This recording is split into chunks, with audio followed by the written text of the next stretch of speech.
no lo termino de entender del todo, digamos. Bueno, ya ves. Bueno, el principio de isomorfismo hace alusión justamente a eso. Isomorfismo, igualdad de forma entre el sistema nervioso y la experiencia sensorial. Es como que funcionan del mismo modo. Por eso las leyes de la Gestalt, por ejemplo, de la sensopercepción, a partir de ver cómo se da el funcionamiento de la percepción, hacen una inferencia en cómo funcionaría el sistema nervioso. Porque es como que este es uno de los puntos críticos de la Gestalt. ¿Se acuerdan cuando nosotros veíamos las críticas a la Gestalt, que se plantea como una de las críticas? Chicas, hagan círculo una hoja para que los chicos firmen, ¿no? Sí, está circulando. Ah, está circulando. Bueno, traten de firmar todos y pongan la comisión y la profesora. Ah, ¿se acuerdan que cuando veíamos lo de isomorfismo planteamos y cuando veíamos las críticas, una de las críticas que se le hace a la Gestalt es que es un reduccionismo psicológico? ¿Por qué? ¿Qué quiere decir reduccionismo? Es ir de lo simple a lo complejo, explicar lo complejo a partir de nociones más simples. Por eso se habla de un reduccionismo. ¿Y por qué sería un reduccionismo psicológico? Porque en realidad se reduce la complejidad del sistema nervioso al funcionamiento sensomotriz, digamos, o al funcionamiento sensorial. Entonces, por eso es un reduccionismo psicológico, porque se reduce y se explica el funcionamiento del sistema nervioso a partir del funcionamiento de la experiencia sensorial. Entonces, ¿qué es lo que dice isomorfismo? O sea, no se compliquen demasiado ni se...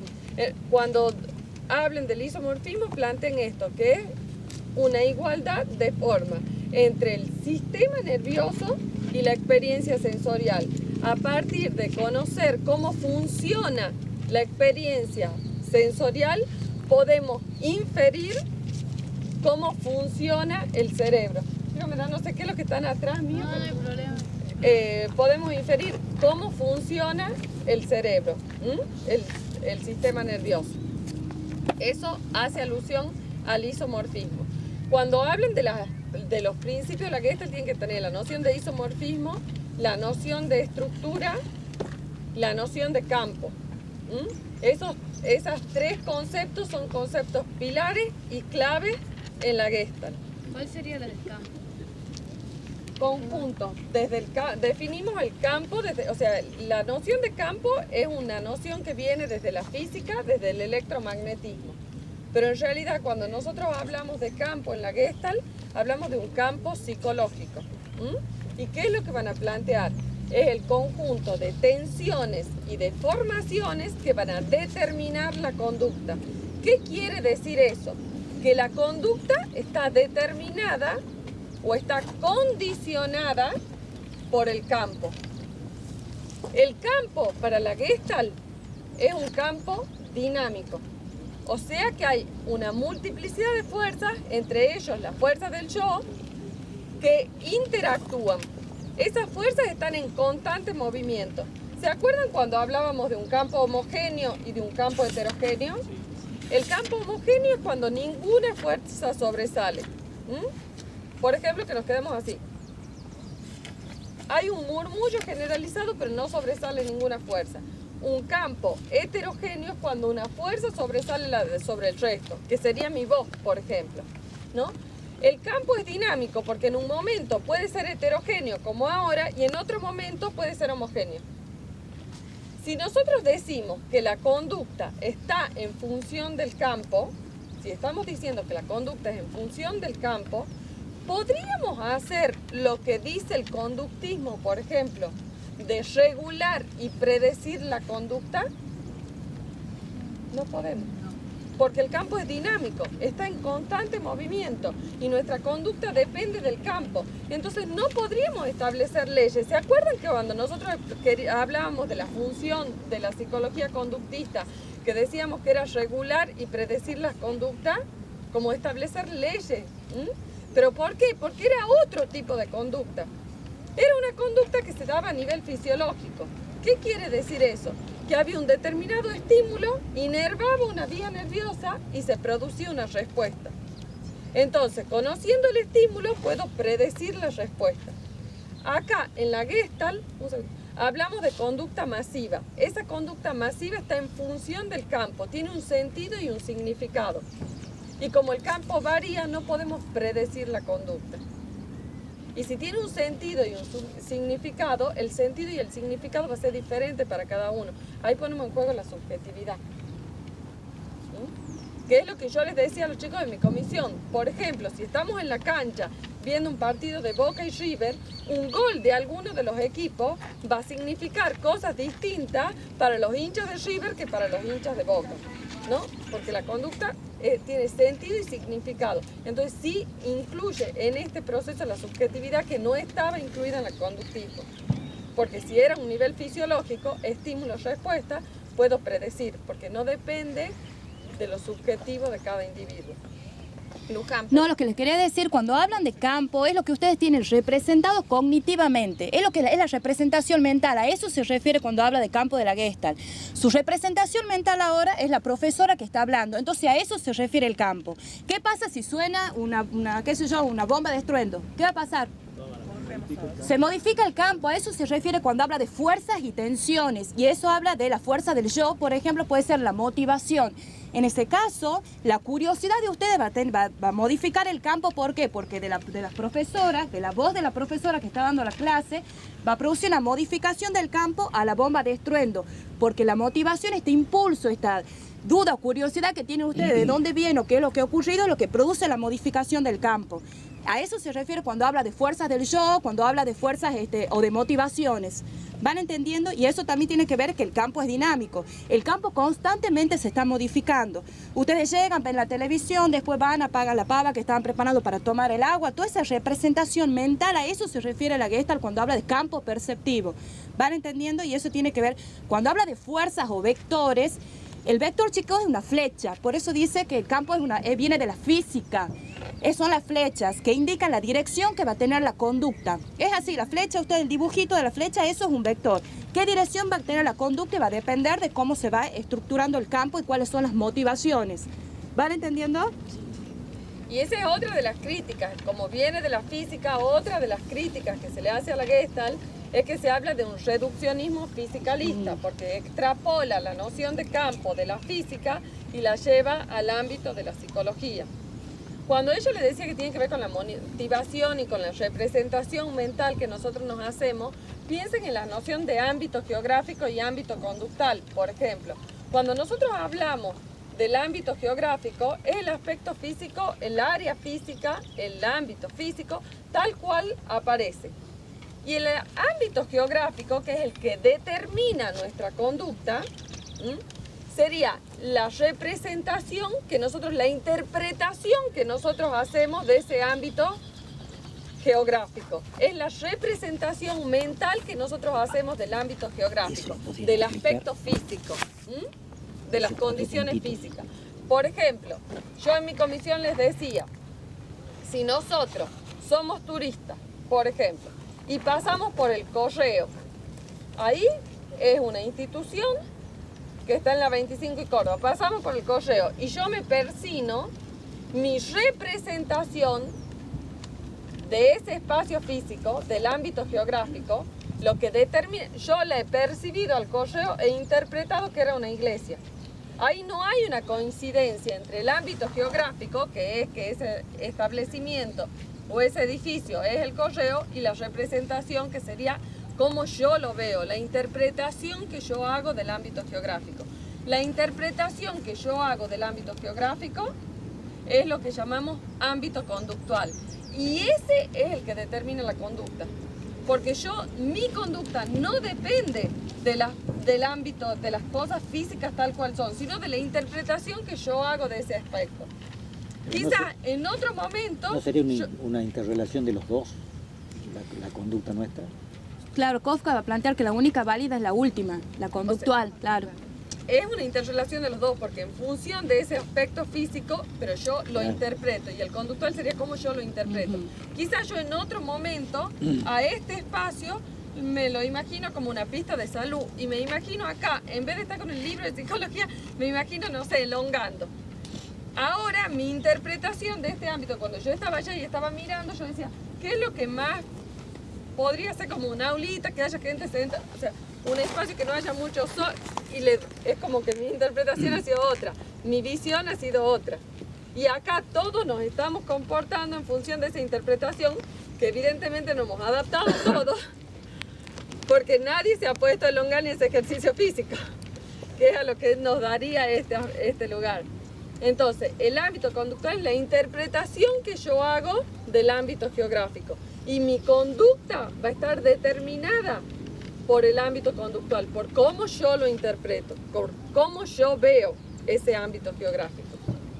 Por eso el ejemplo que aparece en el texto, que iba un jinete cabalgando sobre el lago Victoria creo que se llamaba, que lo interpreta como que era una llanura. Entonces, cuando se entera que en realidad era un lago congelado y podría haber muerto en el camino, se desmaya. Porque su conducta había sido en función de su interpretación. O sea, si él hubiera sabido realmente qué era ese ámbito físico, lo hubiese interpretado como tal cual era, seguramente no hubiese cabalgado arriba de ese lago congelado. Pero a la pregunta voy, la conducta nuestra no es una interpretación, una combinación de los dos ámbitos, porque yo acá estoy sentado escuchándola a usted, porque estoy interpretando que esto en este momento es una clase. Pero, la conducta pero no estoy saltando porque estoy entendiendo que esto no es un río para pasarlo. Sí. ¿Me entiende la pregunta? Sí. De alguna manera sí hay una interrelación de los dos ámbitos, pero lo que determina, ¿por qué yo digo lo que determina? Porque es la interpretación que yo hago. Cuando yo me persino frente al correo, sí hay pero yo he visto esa edificación, mi conducta está determinada por cómo lo vi yo, cómo lo interpreté o la lectura que hice de ese espacio. Aparte se refiere porque puede o no haber una interrelación, digamos, porque justamente cuando ella está interpretando el correo como una iglesia no se está produciendo una interrelación, lo que tiene emergencia es su interpretación de ese campo geográfico. Obviamente va a estar un ejemplo de no coincidencia de ámbito, claro, donde no coincide el ámbito geográfico. La mayoría de las veces... A ver, yo estoy sentado acá porque hay una parecita que la uso como asiento. Sí. Si no estuviera esto yo estaría parado. O sea, mi conducta está en función también de mi ámbito físico. Obviamente. O sea, hay una combinación de los dos, a eso voy. Sí, entiendo, pero la mayoría de las veces nuestra conducta, nuestra interpretación del ámbito físico es tal cual es. O sea, la mayoría de las veces hay coincidencia entre el ámbito geográfico y el ámbito conductual.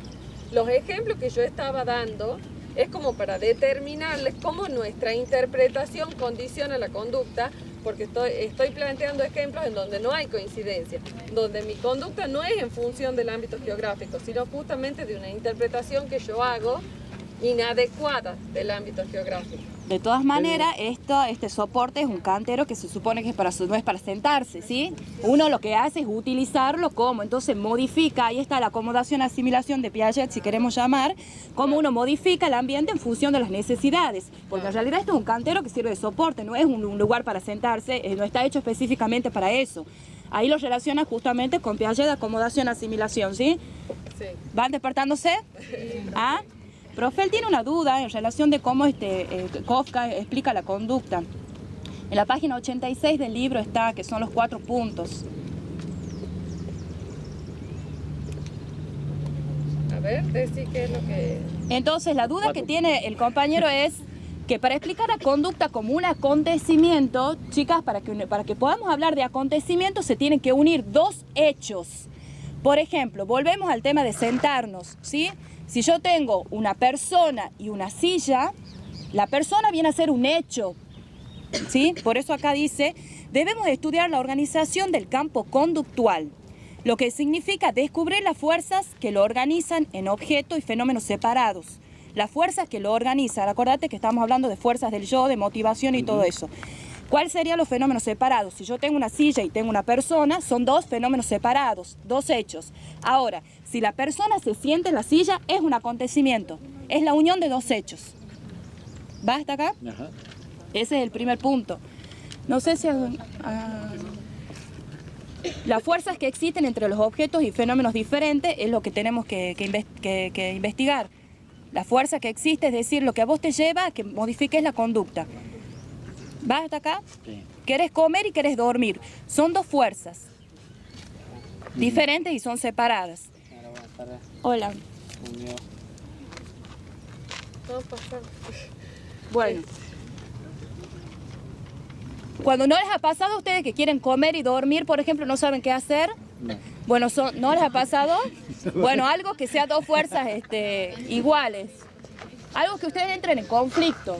Quieren aprobar y quieren dormir. ¿eh? Claro, ahí está. Quieren aprobar y quieren dormir. Entonces ustedes ahí tienen dos fuerzas que tienen valencia positiva, se llama, de valor positivo.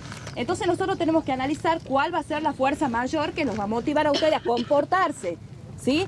Si el deseo de aprobar la materia es mayor que dormir, y no van a dormir y van a estudiar, entonces ahí está determinada la conducta, ¿sí? Ahora, si el deseo de ustedes mayor es dormir que estudiar, se van a acostar. Entonces ahí es determinado la conducta, la valencia o la fuerza de los elementos. Por eso dice que el campo es una multiplicidad de fuerzas, conjunto de tensiones, por eso tensiones y deformaciones que determinan la conducta. Y esas tensiones serían como las diferentes motivaciones. Chicos, Y ahí está esto, ¿ves? traten de como saber el Investigar concepto, cómo influyen las fuerzas en los movimientos del cuerpo. saber de dónde viene, que viene de la Comer y física, dormir, del por ejemplo, ¿sí? electromagnetismo, no era- que plantear cuál sería un campo homogéneo, cuál sería un campo heterogéneo, plantear la diferencia entre ámbito geográfico y ámbito conductual, un ejemplo de no coincidencia de ámbitos, porque hay un montón de ejemplos en donde coinciden los ámbitos. Eso como ese punto fundamental en relación a cuando estudien campo. Las leyes también, que tienen que tenerlas en Las claro. leyes del ascenso percepción son muy importantes. ¿Ah? Cuando ¿Qué querés? trabajen Anda a pedir para los dos. la influencia, la Gestalt, ¿Ah? solamente trabajen Kant y Brentano. Kant con la noción de esto de estructuras a priori, y Brentano que habla de la psicología del acto, o sea, oír, hablar más que la Te juro que no sensación. tengo. Pero no se entreveren No tengo. con mucho más. No tengo cambio. Mira. Tomen esto, Kant pero y tengo que Brentano. prestarte para No es como cuando trabajamos con el conductismo, papá, que hemos ¿verdad? trabajado Tengo, mucho la no noción del pragmatismo, del evolucionismo, de la reflexología. Tomen solamente Kant y Brentano. Lo que sí tienen que tomar en Gestalt son las posturas críticas. Ya te ¿A termino quién de explicar. critican? Digamos, critican al asociacionismo, ¿m? Critican al empirismo y al positivismo. Por eso decían que son antielementalistas. ¿Por qué antielementalistas? Porque por la noción de estructura. O sea, cuando ellos dicen que si nosotros de alguna manera descomponemos el todo en sus elementos, se pierde el sentido del todo. Es como que ese análisis pierde el sentido del todo. ¿Por qué? Porque ¿se acuerdan, chicos, cuál era el método de la psicología de la Gestalt? Observación directa. El experimental con actitud fenomenológica o la fenomenología experimental, como le quieran decir. ¿Y qué es lo que quiere decir eso? ¿Qué quiere decir la actitud fenomenológica? Es tener en consideración las cosas como se nos presentan a primera vista, esa primera impresión, esa primera imagen que esa actitud, esa experiencia ingenua, ese primer acercamiento que tenemos. Porque si nosotros hiciéramos un análisis descomponiendo el todo, se pierde el sentido de ese todo. Porque ¿se acuerdan cuáles son los postulados básicos? El todo es más que la suma de las partes. Tienen que ver en relación a eso. Si el todo es más que la suma de las partes, si yo analizo las partes no llego al todo, porque el todo es más que la suma de las partes. Entonces lo que importa es esto, la experiencia ingenua, esta primera impresión, este primer acercamiento que nosotros tenemos previo a cualquier análisis, ¿no? Por eso cuando pongan el método de la Gestalt, pongan que es el método experimental con actitud fenomenológica o pongan la fenomenología experimental. Pero no alcanza con que pongan experimental, tienen que explicar cuál es lo diferente en relación al método que tiene la Gestalt en relación al conductismo, por ejemplo, que plantean posturas diferentes. ¿Qué más? Pregunten. relación a la Gestalt, en relación a Piaget, en relación... Las leyes, chicos, leyes del ascenso-percepción. Nosotros vamos viendo qué es lo diferente en relación al año pasado. Nosotros el año pasado veíamos primero todos los paradigmas o las diferentes escuelas, conductismo, y después veíamos los procesos psicológicos básicos, percepción, memoria, lenguaje, pensamiento. Ahora vemos dentro de cada escuela los aportes que hacen. Los principales aportes de la Gestalt son en relación a la percepción. Entonces ahí van las leyes del ascenso-percepción. Y la otra cuestión importante en relación a la Gestalt es cómo entienden el aprendizaje o la resolución de problemas. Que cómo se da la resolución de problemas para la Gestalt.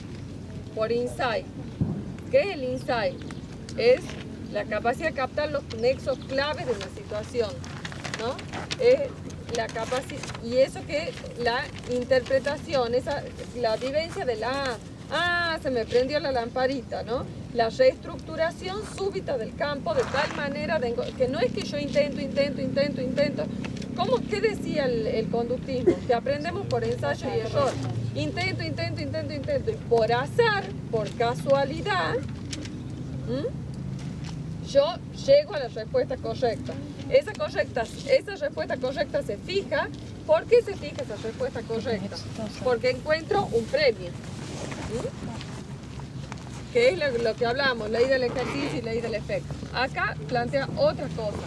No está puesto el acento en lo externo, que sería el premio. Está puesto el acento en lo interno, en la capacidad del sujeto de captar los nexos claves de una situación, de reestructurar el campo. Tiene que ver con el hecho de interpretar el campo geográfico para determinar la conducta. Yo estoy acá, hay una manzana, la veo y quiero alcanzarla. Digo, bueno, ¿cómo la alcanzo? Veo lo que me rodea, veo mi cambio geográfico, encuentro un palito y digo, bueno, con esto yo hago una reestructuración de los elementos con los que cuento en ese momento para alcanzar el objetivo. Tiene que ver con un aprendizaje por insight, no por ensayo y error, que yo voy a empezar a utilizar diferentes elementos hasta que alguno me lleve al éxito, sino que voy a hacer una reestructuración de los elementos que tengo en el campo y a partir de eso voy a llevar a mi conducta, digamos. Bueno, eso es bien importante en la Gestalt, que trabajen las leyes de la ascenso-percepción y que trabajen también la noción de aprendizaje, que se aprende por insight, reestructuración súbita del campo.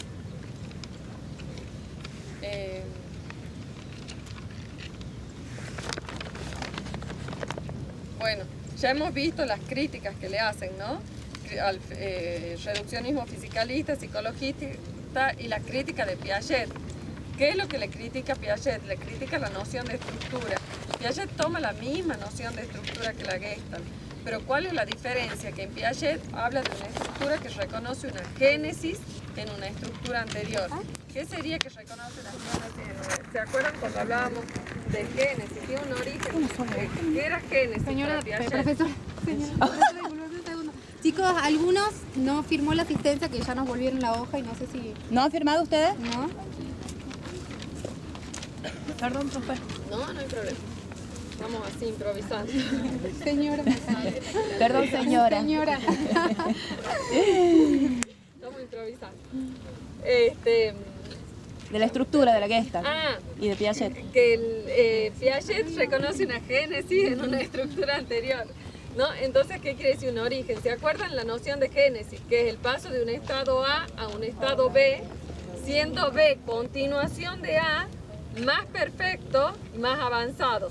Por eso, por ejemplo, nosotros cuando hablamos de los estadios de Piaget, está el estadio sensomotor, el objetivo concreto, el objetivo simbólico, el lógico concreto y el lógico formal. Cada una de esas estructuras hunde sus raíces en los logros que ha alcanzado en la estructura anterior. Y el primero, el sensomotor, hundiría sus raíces en lo biológico, en un sistema nervioso con capacidad para procesar la información y para que se dé el proceso de conocimiento. Entonces, es el paso de un estado A a un estado B, siendo B más estable que A. La Gestalt no habla de génesis, dice que las estructuras son estructuras a priori, que se organizan en el momento dado, en un aquí y en una ahora. Si nosotros pensamos el campo como una estructura, en ese campo se organiza, tiene fuerzas dinámicas y se organizan en un aquí y en una ahora de manera inmediata. No tiene que ver con una génesis en una estructura anterior. Esa es la diferencia fundamental en relación a la noción de estructura.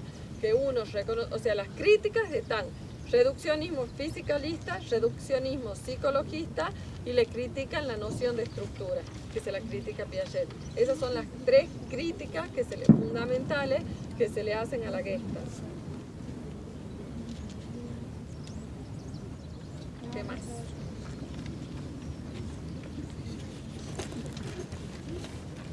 Pensemos qué más sigue, chicos. Está claro por qué es crítica fisiologista, psicologista y bueno, lo de Génesis que explicó recién la profesora. ¿Está claro por qué las tres críticas? ¿Sí, chicos, o no?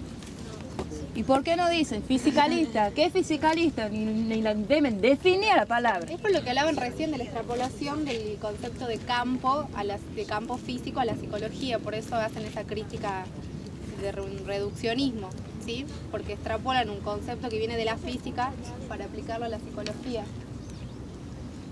Reduccionismo fisicalista, ¿por qué? Porque toman un concepto de la física y lo extrapolan al campo de la psicología sin redefinirlo.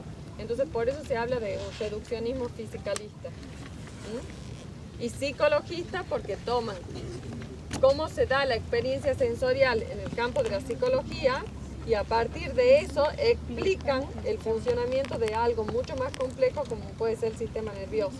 Entonces un reduccionismo porque desde lo psicológico se explica lo fisiológico o lo neurológico, si querés decir, ¿entendés? Lo biológico. Claro, los fisicalistas sería una crítica al concepto de campo, los psicologistas sería una crítica al concepto de isomorfismo y el de Piaget es una crítica al concepto de estructura. Sí, Sería. exactamente. O sea, los tres pilares de la Gestalt son cuestionados. ¿Se acuerdan cuando yo les he dicho cuáles son los conceptos fundamentales? Estructura, campo y isomorfismo. El isomorfismo se lo critica cuando hablamos de que es un reduccionismo psicologista. El de campo se lo critica cuando hablamos que la noción de campo está extrapolada de la física y decimos que es un reduccionismo fisicalista. Y la noción de estructura es criticada por Piaget en la medida que dice que no podemos hablar de estructura sin génesis. Esas son las tres críticas que se le hacen. Chicos y chicas, algo más de Gestalt, ya saben que el objeto de estudio es la conducta masiva. Algo más de Gestalt, quieren que veamos algo de Piaget. Cuando habla de fijeza funcional. La fíjese, sí. La fijeza funcional es cuando nosotros siempre vemos un objeto para el uso que tiene habitualmente y esto nos hace obstáculos para darle nuevos usos. Por ejemplo, en relación a la fijeza funcional, hay un ejemplo que plantea que es un acertijo que se dice que hay, por ejemplo, hay un calendario colgado en una pared y se le da al sujeto 2 palos y tiene que lograr embocar unas argollas en un postecito que hay allá. Pero no llega con la mano, no llega con uno de los palos, tendría que unir los 2 palos. La fijeza funcional es la incapacidad para darle nuevos usos a objetos que estamos habituados a usarlos para otra cosa. Por ejemplo, en este caso, se decía que si el sujeto puede caminar libremente por la habitación antes de empezar a acertar las argollas en el poste, podría haber agarrado el violín que sostenía el calendario y darle otro uso. Habitualmente no pasa. No pasa sobre todo si ese calendario es un calendario en uso. Por ahí, cuando es un calendario, por ejemplo, estamos en el 2013 y es del 2010, es como que ya lo vemos inútil, entonces por ahí lo usamos. Pero habitualmente nos cuesta pensar en nuevos usos para los objetos que... Otro ejemplo que se plantea es el de unas cajitas de fósforo. Se trabaja con 2 muestras, con 2 grupos de personas. A un grupo se les da cajitas, cajitas de fósforo vacías, se le dan un chinche y se le da una vela. Y al otro grupo se le da las cajitas de fósforo con las chinches adentro y la vela. Y se dice que traten de apoyar, de sostener la vela apoyada sobre una pared cercana. La mayoría de los que tienen la cajita vacía encuentran el uso de la cajita como un soporte. Entonces ponen la vela en la cajita y pegan con la chinche la cajita en la pared. Entonces se sostiene. Los que tienen la cajita como soporte, como contenedor de las chinches, es como que no encuentran el modo de sostener la vela, cómo usarla, porque esas cajitas las tienen representadas o visualizadas como que son soportes de las chinches que están adentro, ¿no? Entonces, Perdón, profe, fijeza funcional, ¿con qué concepto de la primera parcial lo pueden relacionar ustedes? Con obstáculo epistemológico. Es eso que me hace obstáculo, que no puedo pensar otra opción para. Por ejemplo, fijeza funcional sería, o estamos en el aula, en la comisión, dando clase, o no hay otra forma. Entonces, la ausencia de fijeza funcional nos permite adaptar el ambiente, en este caso el ambiente geográfico, para dar clase. ¿Entendés eso? La fijeza funcional es una manera única de ver las cosas y te hace obstáculo porque no podés incorporar nuevos conocimientos y te impide inclusive el insight. Es poder adaptar y buscar otras, ¿sí? La lapicera, ¿para qué sirve? Para escribir. Entonces, el que tiene fijeza funcional va a decir solamente para escribir, ¿sí? Otro va a decir no, va a servir para agarrarme, ponerme acá, ¿me entendés? Le va dando otros usos. A eso se refiere, para hacer más, no sé si te... Ah, pues te ve la carita así como... te veía como... ¿Sí? ¿Chicos? ¿Otra? No sé. ¿quieren que pensemos algo de Piaget? Creo que la Claudia me tenía que llamar. ¿Sí? A ver, pasen ustedes y cubran el hueco. Chicos, algo. ¿Qué otra pregunta?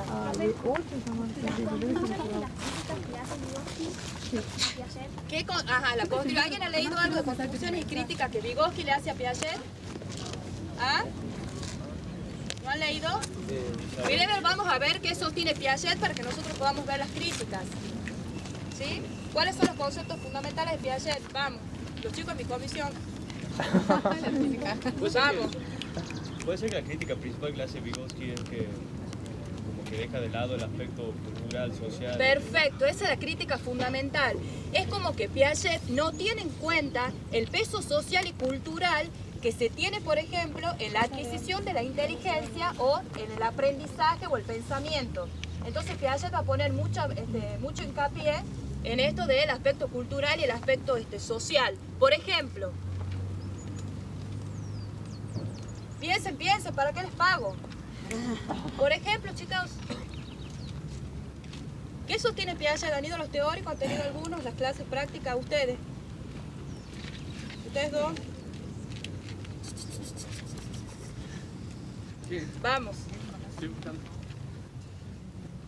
A ver, ¿qué estructura estudia la Gestalt? ¿Qué estructura aborda la Gestalt? ¿Cuál es el objeto de estudio de la Gestalt? ¿Qué aborda la Gestalt? La conducta. No, pero ¿qué aborda? ¿La inteligencia? No, lo otro. La inteligencia aborda, ¿quién aborda la inteligencia? Piaget. ¿Qué va a abordar la Gestalt? La percepción, ¿sí? Entonces eso vayan teniendo claro.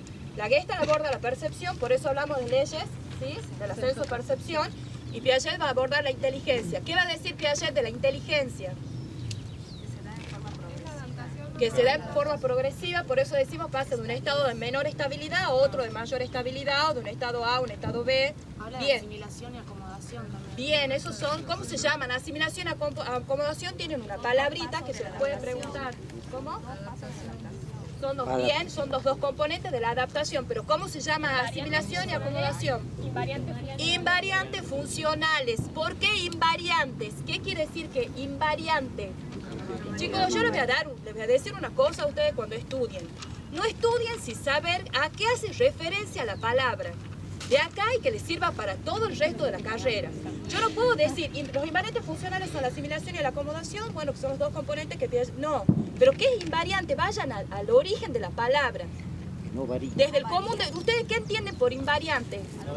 Que no varía. Y por funcional, Las funciones son siempre iguales. que cumple una función, que para algo está. ¿Entienden? Entonces, si yo digo que la asimilación y la acomodación son invariantes funcionales, quiere decir que estas dos no varían, no pueden variar y que cumplen una función determinada. Es decir, esto es necesario para que se produzca la adaptación. ¿Van hasta acá? Vayan al origen de la palabra. Estudien, no estudien la palabra sistema, estructura, volvemos a esto, invariante funcional y todo, de manera abstracta. Busquen lo concreto, ¿sí? Chicos, todos los pensadores, todas las teorías que ustedes ven acá han hecho un estudio de las personas particular, concreta, y le han hecho teoría. ¿Qué tenemos que hacer nosotros? De esa teoría, ir a las personas, hacer lo contrario, ¿sí? O sea, no han estudiado con extraterrestres ni nada. Entonces, por ahí escriben difíciles, por narcisistas que son. Entonces, ustedes traten de buscarle la vuelta para entenderla a la materia. O cualquier concepto o texto que ustedes vayan leyendo de acá en más. Van hasta acá. Invariantes funcionales, ¿cuáles son entonces? ¿Qué es la asimilación y qué es asimilar? Incorporar. Bien, nosotros vamos a decir que nosotros incorporamos un elemento, eso es asimilar. ¿Y qué pasa cuando yo incorporo un elemento? ¿Qué pasa con ese elemento, con ese objeto?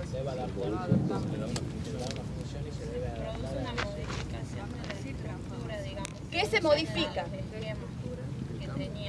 ¿Qué se modifica en la asimilación? Chicos, yo voy a asimilar, yo tengo una manzana, como la manzana, ¿qué se transforma? Yo la manzana. ¿Ah? Yo transformo lo que... Yo transformo la manzana. Bien, la manzana, espera, ahí vamos a quedar, nos quedemos acá. Si yo como una manzana, lo que se transforma es la manzana, pero yo voy asimilando. O sea que en la asimilación lo que se modifica es ¿qué? El objeto. Hablen con propiedad, tenemos sujeto y objeto, ¿sí? Objeto, todo lo que ustedes quieran, en este caso la manzana. Yo como la manzana, ¿qué se modifica? El objeto, en este caso, el objeto manzana. Eso es, ¿qué? Asimilar. Van hasta acá. Y la acomodación La modificación del sujeto. es la modificación del sujeto en relación con el objeto. Un ejemplo. Y cuando comemos la manzana, que se pone en funcionamiento los mecanismos de digestión, por ejemplo. Perfecto, por eso les digo, si yo como una manzana, se da una relación recíproca entre la modificación del objeto y del sujeto. ¿Por qué? Porque la manzana me está aportando proteínas, me está aportando antioxidantes, me está aportando un montón de vitaminas que va a modificar mi organismo, bueno, se supone que es para bienestar, aparte de poner en funcionamiento el sistema digestivo y todo lo demás. Entonces se modifican los dos. En este caso hay una asimilación, porque la manzana se modifica cuando yo la como, y una acomodación porque mi organismo tiene que acomodarse para poder producir todo el proceso de digestión de lo que estoy incorporando. Entonces, con esto, ¿qué quiero decir? ¿A qué conclusión llegamos? Chicas, ustedes tres allá, ¿a qué conclusión llegamos? ¿Ah? Que las veo muy, no sé. Puede ser como que están en fuego, ambos. Por supuesto, no hay asimilación sin acomodación. No puedo pensarlo por separado. No hay asimilación sin acomodación. Son una relación recíproca entre el sujeto y el objeto. Si se modifica el objeto, se va a modificar el sujeto. ¿Van hasta acá? Por supuesto que hay, en un primer momento, habla Piaget que hay como más una primacía de la asimilación. Pero, por ejemplo, el ejemplo que yo les he dado a mis alumnos, tengo sillas de distintos tamaños, de distintas alturas y todo lo demás, y yo me tengo que sentar. ¿La posición de mi cuerpo va a ser igual en cada una de las sillas? No, en ese caso, pero ahí va a primar más la acomodación. ¿Por qué? Porque yo tengo que acomodar mi cuerpo al objeto, el objeto va a permanecer invariante. ¿Me entienden? Entonces ahí podemos decir que hay una primacía de acomodación, pero no hay asimilación sin acomodación. Eso quiere decir que ahora ustedes están en contacto con un objeto que es el conocimiento. Ustedes lo que están ahora en contacto con el objeto es el conocimiento. Ese conocimiento ustedes lo tienen que asimilar, modificarlo para que lo puedan aprender. ¿Cómo lo modifican ustedes? Buscan palabras en el diccionario, hacen un esquema y todo lo demás. Y eso a su vez va a modificar algo en ustedes porque van a saber algo más de lo que ya venían sabiendo, o por lo menos lo que se espera. ¿Ah? Esa es la asimilación y la acomodación, y estos son los que producen la adaptación al medio. Otra de las críticas de Piaget que no han visto es que por ahí Piaget no define muy bien No hace una diferencia específica qué es conducta, qué es adaptación, ¿sí? Qué es equilibración. Es como que todos estamos... Yo, para hablar de conducta tengo que hablar de adaptación, ¿sí? Para hablar de inteligencia tengo que hablar de adaptación. Es como que son autorreferenciales, ¿sí? ¿Qué es la inteligencia para Piaget? ¿La adaptación a qué? Medio. Adaptación mental más avanzado, sino el estado de equilibrio al que tienden todas las estructuras. Excelente, pero háblame fácil porque no entiendo. Háblame que O sea entienda. que- A ver. que la inteligencia, digamos, vendría a ser como, o sea, como que alcanza el nivel más elevado de encontrar las soluciones, digamos, de adaptarse al medio. O sea que todas las estructuras siempre van a tender a esa inteligencia, digamos, todo lo que yo vaya a hacer va a tratar de encontrar la solución, de tener Ajá. esa inteligencia. Bien, en una palabra, chicos, para Piaget la inteligencia es la adaptación a situaciones nuevas. ¿Entienden? Cuando yo logro adaptarme a una situación nueva, he sido inteligente. Y después ese recurso me queda incorporado y me va a servir para poder adaptarme a otras situaciones, ¿sí? ¿Van hasta acá? Un ejemplo. Adaptarse a situaciones nuevas. Esa es la inteligencia en una palabra para Piaget. A ver, estar acá. A ver, expliquen. De repente ya no tenés las comodidades que tenés en un aula, no se escucha, tenés que estar más atento. Perfecto. Entonces uno ha buscado la manera de poder adaptarse. Entonces, ¿qué quiere decir para Piaget? Que estamos siendo ¿qué? Inteligentes. ¿Ah? Que estamos siendo inteligentes. Muy bien. Otro ejemplo. Y miren cómo explico la inteligencia con estos invariantes funcionales de asimilación-acomodación. ¿Entienden o no? Que no les quede en abstracto. Chicos, ustedes van a prestar atención, ya los voy a interrogar a ustedes 5 que están atrás. A ver, veamos. Un principio es lo único que tiene son sus reflejos, lo más básico, y de ahí va viendo cómo la pelota le puede servir para hacer un juego, para interactuar con otra persona. Ajá. Muy bien, a medida que va creciendo, se va adaptando a nuevas situaciones, va estructurando nuevas cosas, reestructurando. Perfecto. Por ejemplo, yo les puedo decir, un niño que quiere alcanzar un objeto que está alto, ¿sí? Entonces, el adulto tiene 3 posibilidades de decirle, de hacer esto, toma, ¿sí? De decirle, agarra la silla, subite y lo vas a alcanzar, ¿sí? O de decirle, ¿qué podés hacer? El niño necesita alcanzar, él nunca ha tomado un objeto que está alto, más alto que él. Es una situación nueva para él y es una situación problema, no es cualquier situación, tiene que ser una situación problema, ¿sí? Entonces, si el niño piensa que poniendo la silla va a poder alcanzar el objeto, lo que ha hecho es adaptarse a una situación nueva y ha puesto en marcha procesos de inteligencia, ¿sí? Que desde la Gestalt, ¿cómo se va a llamar? Porque es todo más de lo mismo. ¿Cómo se va a llamar? Insight. Chicos, el insight es el darse cuenta, ¿sí? Es el darse cuenta. Es cuando usted el otro día, ¿sí? Después que el novio les ha mentido, ha dicho, el tipo con razón me ha dicho, ese es el ajá, ¿sí? Ahí se darse cuenta, ustedes han hecho un insight ahí. Han hecho un insight. Con razón el tipo venía haciéndose el buenito, claro, si ya sabía cuál me ha mentido, ya sabía que me iba a enterar más o menos.